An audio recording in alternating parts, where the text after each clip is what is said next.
Hey, Patrick, I just wanted to kind of get your thoughts on what it's been like getting to see your brother go through the combine process and how that kind of plays into, obviously you've got future goals as well. So how's it been for you getting to watch that play out and talk to him as he's gone through that? I mean, it's amazing to see how he's doing in the whole process. It's a big bro, so obviously I'm excited for him. And honestly, he's just leading the way. So when it's my turn, I know what to do. Appreciate that. Also wanted to ask you a little bit too about everyone obviously should be moving forward and developing and all that, and you guys are going to have a new face at center. A lot of people are going to want to know what Demetrius has looked like early on. He's obviously a freshman coming in, but what have you seen from him early on that shows what that value was in landing him? I mean, the kid, he's a good kid. I mean, he works hard, and you love to see it. So honestly, it's just going to be good to see him improve during the spring. And then also one more for you. It feels like you kind of been here for a while, but I know you've still got a couple years left the way everything's played out if you choose to use them. But how do you see your progress now? You kind of got thrown into the fire when you were young, and they say that's good long term, but going through it's a little tough at the time. How do you view things as you look back now, as far as you've progressed and developed? When looking back at my development, I mean, it's amazing. Like coming off, like I didn't really play offensive tackle growing up. I was a D tackle most of my life. So, I mean, getting here from my freshman year, I've seen a lot of improvement, and it's just all thanks to my coaches, mainly Coach Jones, and him just taking me under his wing and helping me improve. Thanks, Rob, and Pat, thanks so much for your time. Thank you.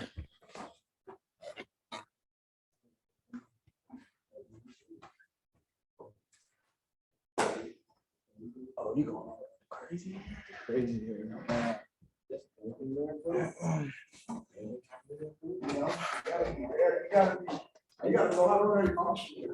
All right, everyone, we'll continue on here with defensive lineman D'Anthony Jones. DA, thanks so much for your time. Rob, if you have questions, we'll let you lead off. Otherwise, I can get us started. Yeah, I'll jump in and start. Appreciate the time, D'Anthony. I just want to ask you a little bit about your development. Obviously, you're going into year 3 in the program now. You had such a breakout year last year in terms of really seeing it translate to the field. Can you feel it yourself in terms of you continue to improve now as you know what the competition level is at this level? Yes, sir. Absolutely. Coming in year 1, getting my feet wet, I had to buy into the program. Obviously I played 4 games, didn't play all of them. As I've grown and like come over the years, I've learned to listen more, trust my technique. Guys like David and Nini, Derek Parrish, they've helped me a lot. And then, Coach Early, he's been a really big help to me. I don't think I'm able to do what I did last year without him. So just with everyone on the coach staff, Coach Bauer, Coach Hogerson, everyone on the staff, players included. Just without them, I don't think I would develop. But yeah, it's crazy seeing how much I've developed over these last 3 years. Appreciate that. It's kind of a good news, bad news situation, but you lose obviously Logan Hall, you lose David and Nini, like you mentioned. Those guys are very productive, but you've also got guys like yourself. Nelson Caesar's been developing, kind of getting his feet wet a bit, and some other guys obviously on the line I want to chip in there as well. But what's it like kind of seeing them leave, but also knowing it's going to provide that opportunity for you to maybe step up into a bigger role? Yeah, well, it's the thing Coach Early say, it's strength in numbers. So, Dave was in front of me. He's 1A, I was 1B. Same thing on the other side. Derek Parrish was 1A, Nelson was 1B. What people don't understand, we don't have a ones and a twos. It's black or white. There's no ones or twos. So each group needs to step up. And just like news guys coming in, Nadame Tucker, Ossie, who else? Zai Strong, Justin Beatles, those guys got to step up. And it's time for people like me, Elias Bell, Nelson Caesar. And, obviously Derek's already been a well-established leader already, guy who could produce on the field. It's just our turn to step up. So obviously, like you said, it sucks losing those guys, but, next man up. Never forget about them, though. One more for me, just to ask you as you bring that up in terms of the way the game is played now on the defensive line with constant rotation and guys realizing that's the way to be better, fresher at the key moments. Is that the way you remember growing up playing, or obviously as younger years you stay on the field the whole time? Is it a bit of an adjustment to get used to seeing that? Oh, sorry. Go ahead. I'm sorry. No, you're fine. What was it like adjusting to knowing playing less was actually better for you? Yeah, it's actually crazy. I'm actually fresher, when I go in. That's the thing about it. Didn't really understand it coming from the JUCO level, high school level. Coach earlier said, like you said, strength in numbers. I was playing 80 snaps a game, and I was wondering, like, dang, I'm tired throughout the game. But I had people like David Anini in front of me, Derek Parrish. They would go in there and wear them out, and guess what? They tired, and I'm coming in there 100 miles per hour, ready to kill somebody. So, it's just good. I never thought that it would be better for me, but turned out good. Appreciate it. Rob, appreciate it. DA, thanks so much for your time here today.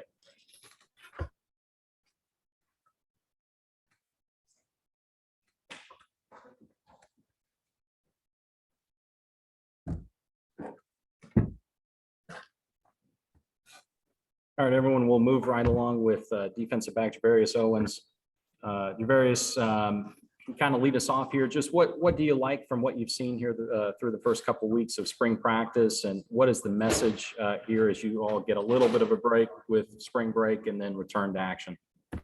Yeah, it's been good for us. I feel like spring ball is a big focus on like the new guys coming in and the young guys learning, just getting more of a grip on the playbook and things like that, seeing who can play, who can fit what personnel situations and stuff. So I think we're having a lot of new guys step up, and I think they're excited to learn and to get better. So that's always a good thing to have. You're not having to tell people we need more energy, more effort. We can actually get to the X's and O's and install more things for the fall so we can go into it being able to game plan with anybody. So I'm liking where we're at right now.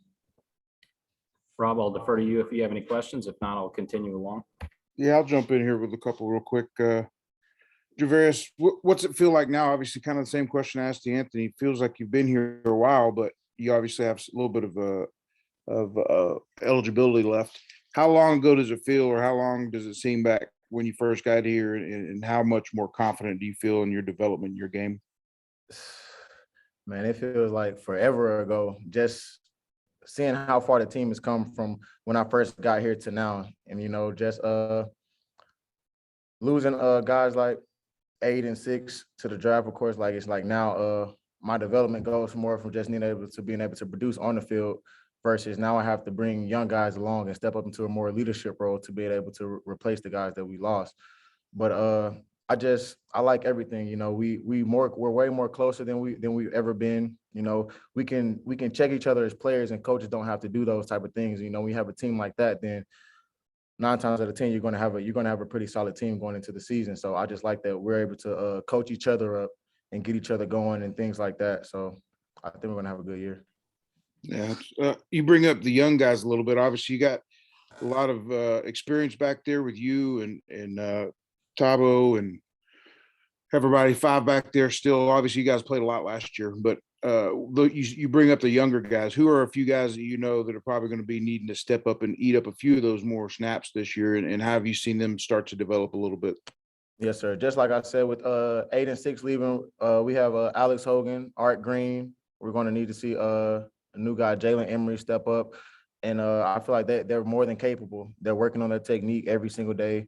They've also played snaps, so it's not like it's just a whole new situation. Like they're used to the game, how the game feels and the flow of the game and things like that. So as long as everybody's taking their game to the next level, I feel like we can replace those guys well and keep this Jack Boy movement going. Appreciate it. Yes, sir. Gervarrius, thanks so much, and we'll visit with you here soon. Appreciate y'all.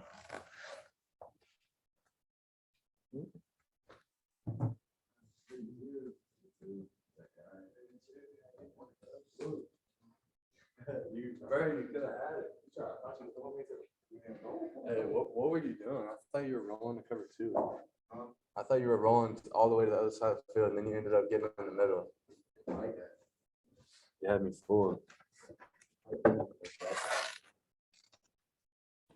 All right, everyone, we'll wrap up here today with quarterback Clayton Toon. Clayton, for starters, just offer you one up and then defer to Rob here, but just kind of what you've seen here this spring, what the expectations are for yourself as well as the group.